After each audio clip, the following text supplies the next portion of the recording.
11月28号傍晚，在上海万代南梦宫娱乐公司正在举办一场嘉年华。这万代南梦宫公司是一家日本的游戏公司啊，它早年的名字叫英格宝，主要是代理一些欧美的游戏。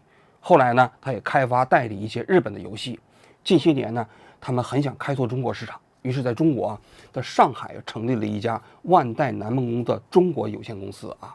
这不到年底了嘛，这万代南梦宫的上海娱乐公司就搞了一个嘉年华的活动。按照它整个活动的仪式规定这28号这一天的嘉年华活动是整个这活动中间的压轴戏，也是最后一天了啊。他们请来了很多艺人来捧场，在他们请来的艺人中间呢，有一个人叫做大龟真希。大家好，大月陽です。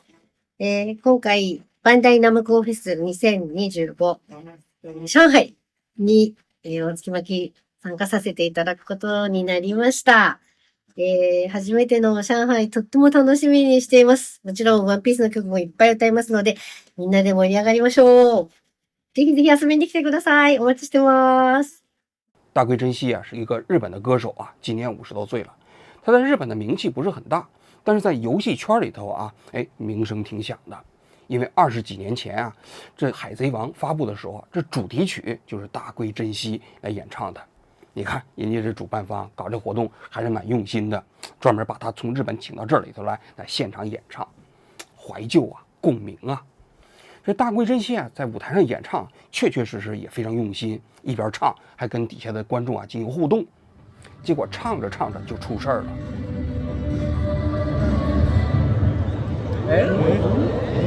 突然他的麦克风就没声音了。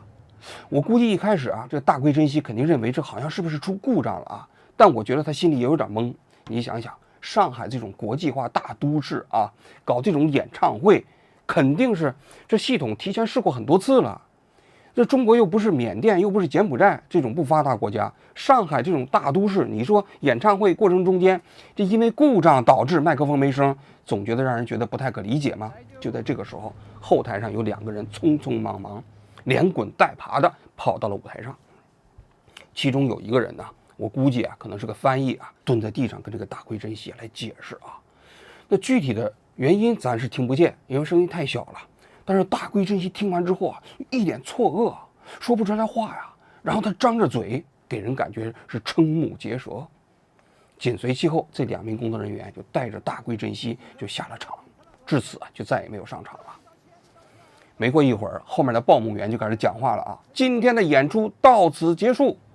见证了现场各位观众一刀切一刀切，见证现场搞了吧，继续参观。有生之年有生之年，一刀切一刀切有生之年有生之年，到此结束。老人现在中卫可以继续。你想想，中国的观众多聪明经过长时期的共产党的教育马上很多人就明白了，这是全国一刀切对日本一刀切当然很多人就表达不满了，说你这唱一首歌唱一半的时候你就不让唱了，这啥意思你让人把这首歌唱完呢，对吧？那你现在票已经买了，人演出到一半你夸不让唱了，你退票吗？对不对？还有一个感情付出了，我都已经共鸣到一半了，你突然给硬生生的给掐掉了，那你这是对广大观众感情粗暴的伤害，不是吗？所以很多人就在现场表达了一些强烈的不满。事后演出方说不可抗力，说29号这大龟真希原本在上海好像还有一个演唱活动，也因为不可抗力被取消了。当然因为不可抗力被取消的不仅仅大龟真希还有一个日本的歌手叫做滨崎步。这滨崎步跟大龟真希比起来那市场影响力就比他大多了这滨崎步14岁就出道了，在日本呢，他发行的唱片数字加起来有5000万张，在日本历史上好像都能排得上前几名。中国很多歌迷对他也非常熟悉了，《东京爱情故事》呢电视剧的主题曲就是这个滨崎步演唱的。今年这滨崎步据说他是从艺25周年，所以他在亚洲要搞一个亚洲巡回个人演唱会。这个人演唱会6月份在香港搞了第1站，然后8月份呢在台北的小巨蛋搞了第2站，10月份呢登陆中国大陆，在杭州和北京搞了第3站和第4站。按照他这个规划呢，11月29号在上海呢要举办他的亚洲巡回演唱会的最后一站，也是压轴的一站啊。那你想想是非常非常的重要的啊。结果就在28号这一天，他收到通知，因为不可抗力，演唱会取消了。据他自己讲，他为了准备这场演唱会啊，从日本带来了100个工作人员，把日本的那些演唱会所有的声光电的设备啊全部运过来了。就是希望能够原原本本的把他在日本搞演唱会的声光电的效果，原汁原味的传递给中国大陆的歌迷。中国国内呢也有100个工作人员啊，没日没夜的提前5天就开始大设置舞台，结果就在演出的头一天通知他不可抗力被取消了。28号的傍晚啊，这滨崎步啊就发了一个 Instagram， 这个 Instagram 啊说的非常动情。他说啊，他不太愿意啊对不知道的事情进行评论，但是他觉得有2点，他觉得特别难以接受。第一，他说有100名日本的工作人员从日本过来，有100名中国的工作人员，用5天的时间搭设这个舞台，但是这个舞台搭好了，还没有正式的演出，就一切都结束了。他觉得对这些200名工作人员满心愧疚。第二，他觉得来自世界各地的1万多名歌迷啊，都已经买好了机票，有的人已经赶到现场了。结果呢，他在这个已经搭好的舞台上，连说一声抱歉的机会都没有，这个舞台就要拆掉了。他觉得非常非常的难过。他说他不知道怎么用语言表达现在的心情，只能通报于此。就这样。的确啊，因为你想想29号这天搞演出嘛，所以28号这一天已经有很多歌迷啊就已经赶到了上海。就在当天下午，我看到有一个歌迷啊就直接赶到了上海的东方体育中心。他到了现场一看啊，那体育中心门前呢已经做好了一切准备。因为搞演唱会啊，怕这个歌迷拥堵啊，所以进场一般来说都用铁栅栏提前做好这个通道，铁栅栏都弄好了。然后现场有好几个歌迷都赶到现场，大家都觉得这一切都准备就绪了，真的就能取消吗？这你知道这会超出很多人的想象啊。结果这一天的傍晚，中国这一方面这个公司就发了一个通知，的确是因为不可抗力取消了，票呢会原路退回给这些歌迷，就是买票的钱啊，那其他的就都没有了。这事件发生之后啊，不可抗力啊就成为了一个热搜啊。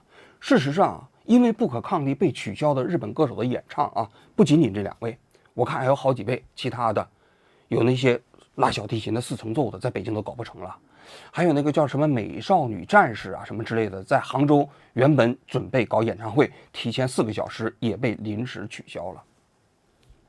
不可抗力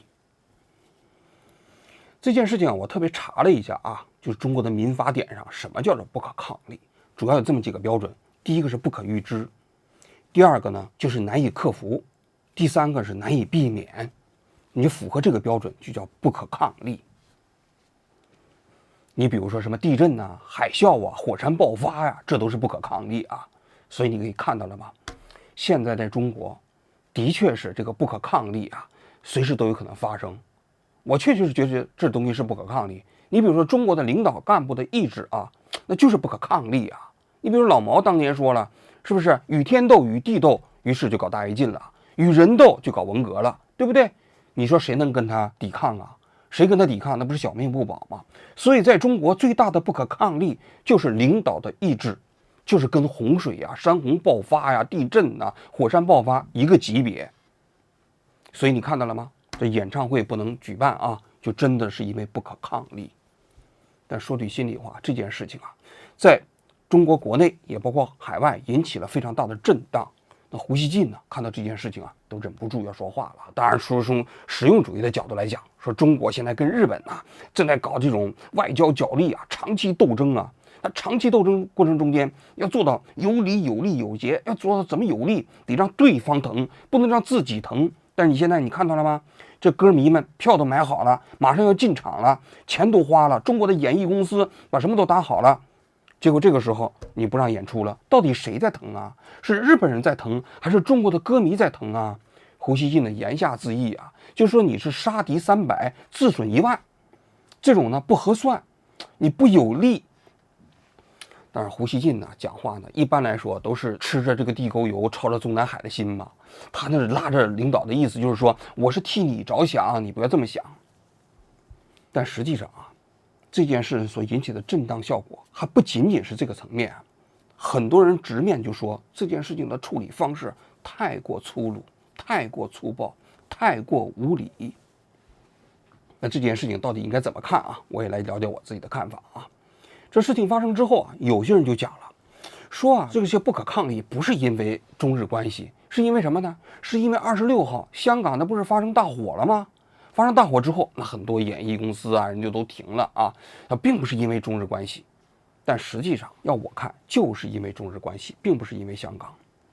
香港这事情发生之后啊，的确有一些演艺行为啊就停止了，但是你去发现，这一次针对的主要是日本的艺人演出。如果你要是停止的话，你就应该所有的都停止，你不能只停日本艺人的嘛。那其他的演艺活动还在进行呢，那你怎么解释呢？对吧？所以你如果要是只有艺人的演出被停止了，那就显然不是因为香港这件事情嘛，那就是因为中日关系嘛。所以我觉得这一点是没有疑问的啊。紧随其后就是这件事情啊，到底应该怎么看？咱们把这个视野稍微拉开一点啊。大家都知道11月7号高市早苗啊，这不是发表了这个言论之后呢，中日关系那马上就开始进入到了一个激烈冲突的阶段。我过去节目里也讲了，中方这方面采取了很多反制措施，不让旅游了，然后不让留学了，然后航班也取消了，海鲜也不吃了。在我看来，这都可以理解。那你毕竟嘛，这两国现在关系掉入到冰封阶段，对不对？你可以减少一些这种交流啊。但问题是，就在这个过程中间，你到底应该怎么处理？有些人就讲了，你高市早苗是11月7号讲的话，又不是11月28号这一天讲的。那11月28号这一天演唱过程中间，你突然给人切掉是啥意思啊？你如果要是觉得这不方便的来演唱了，你提前通知人别来啊，或者说来了之后你别上台啊，你上台唱一半，这东西你不让唱了，这个其实就已经很难说是简单的制裁了，或者是中断交流了，对吧？还比如说那滨崎步，对吧？那演唱29号要开始了，你结果28号通知不行了，那人提前5天把舞台都搭好了。那如果要是觉得不合适，你提前5天你就别让搭舞台嘛，不搭舞台这损失就比较小，对不对？然后这个歌迷的损失也比较小。那现如今舞台搭好了，你不让人演唱，这个其实已经超出了一般意义上的简单的制裁。这从某种角度来讲，就是一种羞辱，而不是制裁。在我看来，羞辱和制裁差别是非常大的。事实上，中日这次的这个外交冲突过程中间，有很多行为已经超出了这个所谓的一般的制裁效应，都变成了羞辱。你就比如说，那11月12号吧，那么中央电视台下面不是有一个公众号叫做“玉渊谈天”，中央电视台后面不是有玉渊潭吗？所以它叫玉渊谈天啊。发表了一篇文章，说这个搞事的高市早苗。在搞事的高市早苗这篇文章里头，他有2段话，后来引起了日本媒体的关注。第一，他说日本的首相高市早苗啊满嘴喷粪；第二，说是高市早苗啊脑袋被驴踢了。作为中央电视台的一个公众号啊，发这样的话，那你觉得合不合适？在我看来是非常不合适的。毕竟高市早苗啊是日本的首相啊，你说他脑袋被踢了，说人满嘴喷粪，这就是泼妇骂大街了。就算是高市早苗说的话再没有道理，你可以在外交上采用非常强硬的立场，但你有必要采用这种骂街式的方式来直接指责高市早苗吗？说实在，这种话日本人都不太能理解。我看到日本的电视台啊，专门把玉渊谈天的话拿过来研究，说脑袋被踢了，被驴踢了，到底是什么意思呢？まさか高市早苗の頭はロバに蹴られたのかと書いてあります。ロバに頭を蹴られるとは、中国で愚かや間抜けを意味します。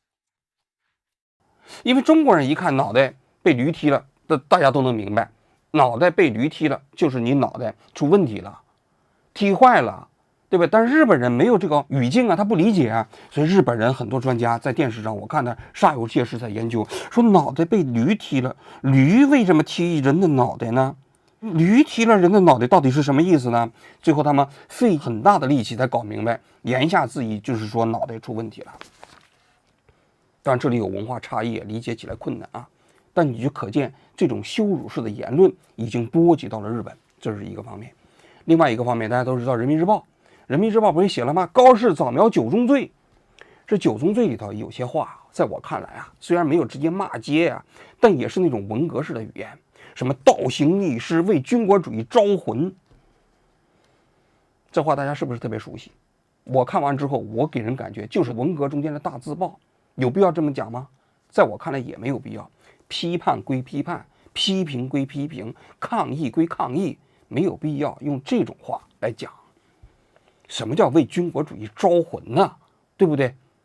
这种话就非常非常的难听，这是第二个方面。第三个方面，大家都知道，11月18号，日本的亚洲太平洋司的司长不是到中国跟中国的亚洲司的司长刘劲松来会谈吗？希望缓和双方的关系吗？结果刘劲松谈完之后送他出来的时候，大家拍他那个画面。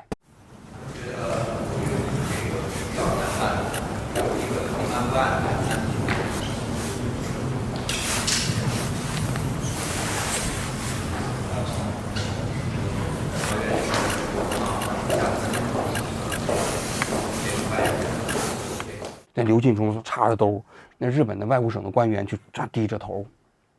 这个画面呢，被日本的媒体拍下来之后呢，发表了电视上啊，大家舆论哗然。为什么呢？因为当时啊，这刘劲松所表现的那种状态非常非常的傲慢无礼。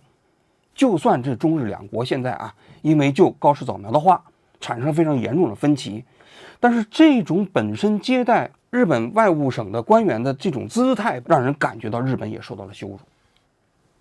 其实让很多人看完之后也非常非常的愤慨。其实要回到这件事情啊，在我看来，你可以中断中日的文化交流，但是你中断的方式完完全全没有必要这么无理，完完全没有必要这么傲慢，没有必要这么粗鲁。你在唱着歌唱到一半的过程中间，你就把电掐了，这是什么做派？这不黑社会的做派吗？对不？大家看的电影中间呢，过去的民国时期正唱着个戏呢，结果黑社会进场之后吐瓜子儿，呱就给弄掉了，不就这个做派吗？但是你想想，我们中国这是一个负责任的大国啊，能这么做事情吗？我个人觉得，这其实跟中国在国际形象一直树立的这种他希望树立的国际形象相差甚远。这些姿态出来之后啊，国际媒体我看有评论说中国的战狼外交又回来了。《纽约时报》发表的文章，战狼外交大家都非常熟悉。王毅当了外交部长之后，是吧？说你来过中国吗？你了解中国吗？是吧？就是那种话。然后后来他不是把赵立坚给弄出来了吗？赵立坚当了外交部的新闻发言人之后，那成了整个战狼的舞台，是不是？你在中国你就偷着乐吧啊！跟西方天天这种怒怼。我专门做过很多节目，大家可以去看一下啊。当然后来秦刚上台之后，整个的这外交部的风格发生了一些变化。赵立坚呢被去职了，卢沙野也被调走了，然后包括日本的这个薛健也没有什么升职啊。给人感觉中国最近2年的外交风格啊，基本上外交的姿态还比较强硬，但是保持着基本的外交礼仪。这战狼外交啊，不是说他强硬，而是他就喜欢口嗨过嘴瘾，用非常粗鲁的方式啊来表达中国的外交立场。其实战狼外交不表明你强硬，强硬有多种方式。你就比如说前一段时期中美之间因为贸易战，那我觉得中国所表现的立场就没有什么可挑剔的。比如说当时川普不是说我提高一直提高到150，中国商务部专门发了一个新发言稿，说这是形同儿戏，我们不再跟了。那我觉得这表达的方式就非常好啊，对吧？你既表达了非常一个强硬的外交立场，同时呢也不失风度啊，不失礼貌啊。事实上有人这次事情发生之后，有人就查说中国过去啊在对美外交的时候就专门讲过，说不要把这个文化交流政治化。中美之间政府之间可能有矛盾和冲突啊，但别影响民间的文化交流啊。2019年外交部的新闻发言人就讲过，那回过头来怎么到了日本这个地方，那你这个文化交流就全部政治化了呢？这就要涉及到我们说的第3个方面，就中国现在对日本呢，我个人认为啊有这种心态。一个心态当然是实用主义的外交这样的一个原理啊。这个实用主义外交的原则是什么呢？美国我惹不起，我呢就相对来说显得非常礼貌。就哪怕过程中我也可以忍气吞声，或者说能平起平坐的时候，也给对方足够的尊重。但是对那些小国，对中国可以惹得起的国家，那就是居高临下呀，那绝对是非常不客气啊。所以你看，中国对这个立陶宛呐，对这个包括今天的日本呐，都是如此，完全没有一点的尊重之意。当然，对日本呢，还有另外一个心态，就认为日本是战败国，我是战胜国，过去你历史上又侵略过我，所以国仇家恨，遇到这种事情，我就可以变本加厉的开始对你实行语言暴力，就是用语言暴力的方式来行使政治暴力。这是中国现在的这样一种外交的基本原则啊。但是在我看来，这种语言暴力所行使的这种政治暴力啊，是非常非常不可取的。因为你要知道啊，就这种语言传到国际上，给人所造成的观感是极其不好的。所以大家都在惊呼，这战狼外交又回来了，又开始搞战狼了。但是你想想，战狼外交真的对中国来说是正资产吗？不是，是负资产。就拿今天的中日外交关系来讲，就我说的，你可以在外交立场上表达的非常强硬，你可以制裁，你也可以对日本采取一些措施，但别失了最基本的风度，别失了最基本的外交礼貌原则。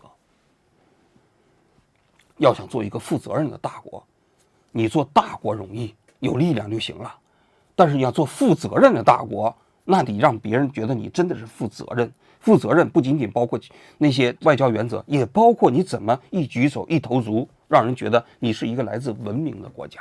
说到这个话题啊，我想起来了，2006年台湾学者龙应台啊曾经给胡锦涛写过一封信。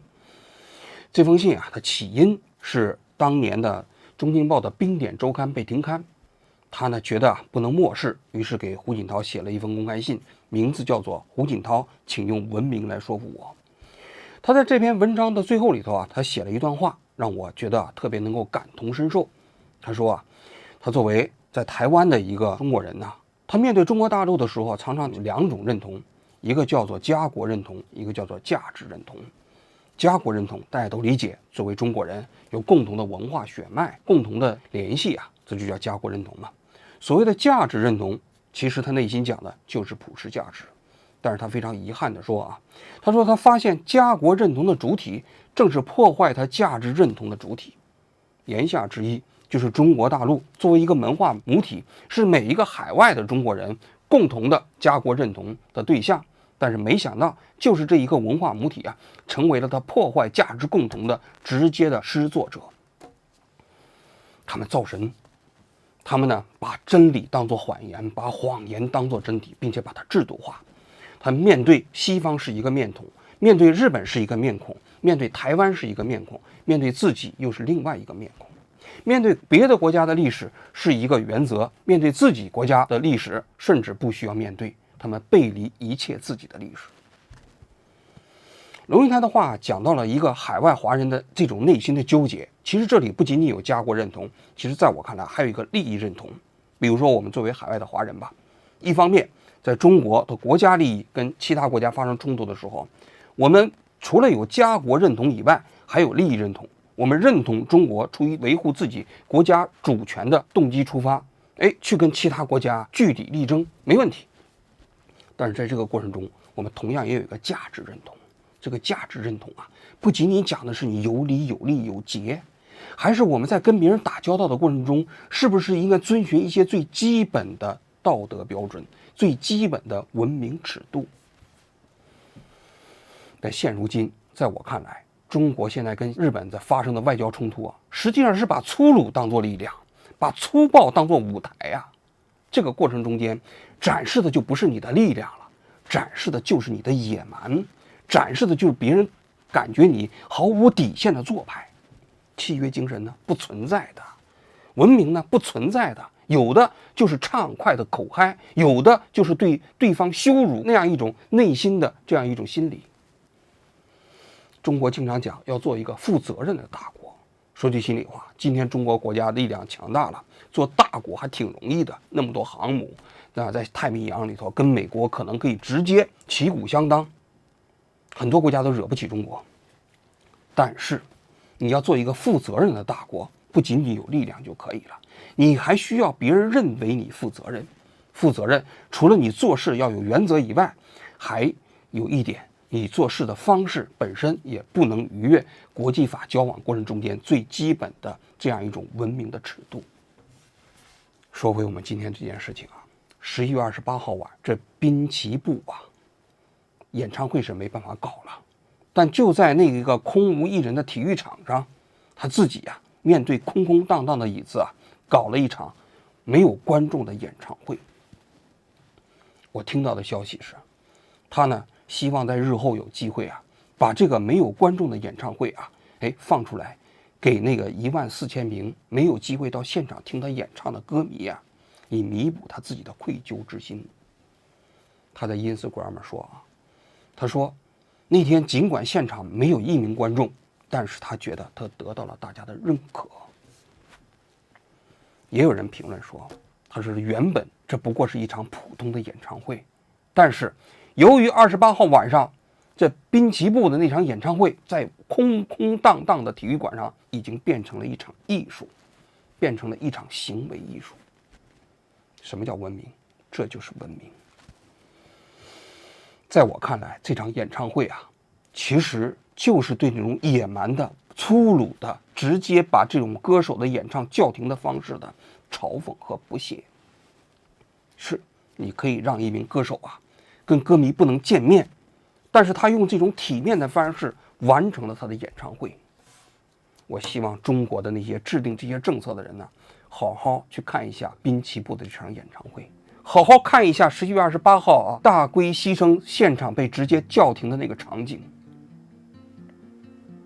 维护自己中国的国家利益没有问题，但千万不要用这种野蛮粗暴的方式来维护，这不会为中国加分，只会让中国减分，不会增加国际社会对中国的支持，只会减少国际社会对中国的理解和尊重。好了，我今天就讲到这里，谢谢各位。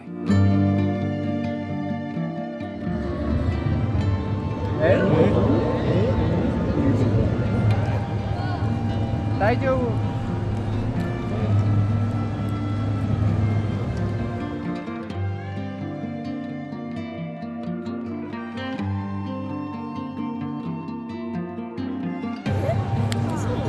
不会吧？他不可能顶开了，老热，顶开了，老热，顶开了，一刀切，一刀切啊，一刀切。啊，全中国一刀切啊，老热，见证了现场啊。一刀切啊，这一刀切，见证现场啊。搞对吧？继续参观。有生之年啊，有生之年。一刀切啊，一刀切啊，有生之年，有生之年。到此结束。哦，老热，真的。中卫科。